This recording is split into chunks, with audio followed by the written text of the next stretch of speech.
Jean-François Copé ne développe pas beaucoup son programme sur le thème de l'éducation.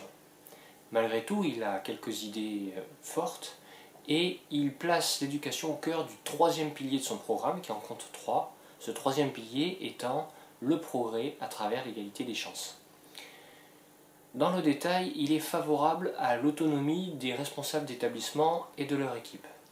En contrepartie, il souhaite que les examens soient fixés au niveau national, de façon à garantir aux familles que les objectifs seront atteints par les établissements.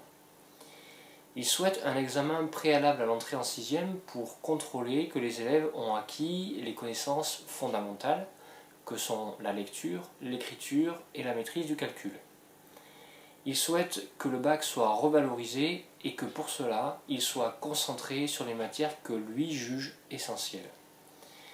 Enfin, en termes de réforme, il souhaite que l'éducation soit modifiée de façon à ce que l'apprentissage soit plus mis en avant et soit fusionné avec le système des lycées professionnels.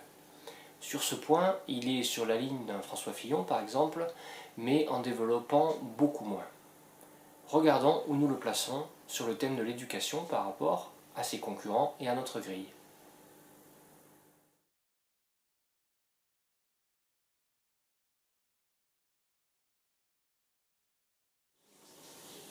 Il s'en est fallu de peu pour Jean-François Copé pour que nous ne puissions pas le placer sur cette grille de lecture.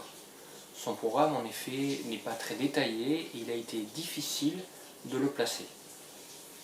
Rappel sur cette grille. Donc, sur l'éducation, il y a des candidats qui sont plutôt centralisateurs, les décisions se prennent à Paris pour l'ensemble des établissements et des filières, ou qui sont pour une forte autonomie des établissements et de leur équipe pédagogique. Il y a, sur l'autre échelle, les candidats qui seront plutôt sur le retour à la tradition et aux anciennes méthodes, ou ceux qui seront plutôt pour la promotion des nouvelles méthodes d'apprentissage.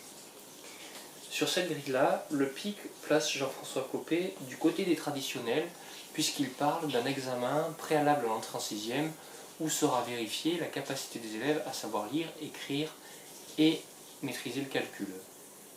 Sur le thème central ou autonomiste, il est pour l'autonomie des établissements, même si l'État garde la définition des examens.